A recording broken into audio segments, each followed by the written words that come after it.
Tollywood senior star hero Akkineni Nagarjuna నటించిన నా సామిరంగా cinema Sankranti కానుకగా రిలీజ్ అయ్యి మంచి విజయం సాధించింది. ఈ సినిమాను కొత్త దర్శకుడు విజయ్ బిన్నా తెరకెక్కించారు. ఈ సినిమా మలయాళం మూవీ రీమేక్గా తెరకెక్కింది.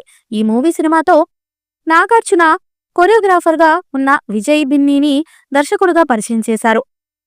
ఈ సినిమాలో అల్లరి నరేష్, రాజ్ తరుణ్ కీలక పాత్రలు పోషించారు. సంక్రాంతికి నా సామిరంగా సినిమాతో మంచి హిట్ అందుకున్న నాగార్జున ప్రస్తుతం కుబేర సినిమాతో బిజీగా ఉన్నారు.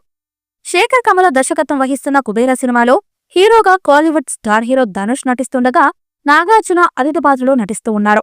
ఈ సినిమా తరువాత నాగార్జున ఎవరి డైరెక్షన్లో నటిస్తున్నారు అని నాగార్జున ఫ్యాన్స్ ఎంతో ఆసక్తిగా ఎదురుచూస్తున్నారు. అయితే నాగార్జున తన తరువాత సినిమా కూడా విజయ్ బిన్నీతోనే చేయనున్నట్లు సమాచారం. అయితే ఇటీవలే విజయ్కి అడ్వాన్స్ కూడా ఇచ్చారని సమాచారం. అయితే ఈసారి సొంత కథతోనే వీరిద్దరి కాంబోలో సినిమా రానున్నట్లు సమాచారం. త్వరలోనే ఈ మూవీ గురించి అధికారిక ప్రకటన రానుంది. ఇదలా ఉండగా ఈ సినిమా నా సామిరంగా మూవీకి సీక్వెల్ అని ఫిలిం సర్కిల్స్ నుంచి వినిపిస్తున్న టాక్.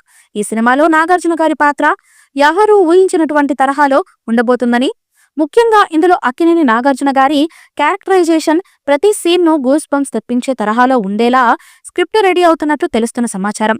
అంతేకాకుండా ఈ నా సామిరంగా సీక్వెల్లో ఒక ఇంపార్టెంట్ రోల్లో మెగా ఫ్యామిలీ హీరో కనిపించబోతున్నట్లు విశ్వసనీయ వర్గాల నుంచి అందుతున్న సమాచారం. అయితే ఆ మెగా హీరో ఎవరు అనేది తెలియాల్సి ఉంది.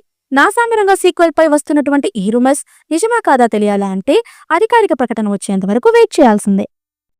ఈ మూవీపై మీ అభిప్రాయాన్ని కమెంట్ బుక్లో తెలియచేయండి. ఈ వీడియో మీకు నచ్చితే లైక్ చేయండి, షేర్ చేయండి, కమెంట్ చేయండి. మరిన్ని అప్డేట్స్ కోసం మా ఛానల్ని సబ్స్క్రైబ్ చేయండి. అలాగే పక్కనే ఉన్న గంట సింబల్ని గట్టిగా కొట్టండి.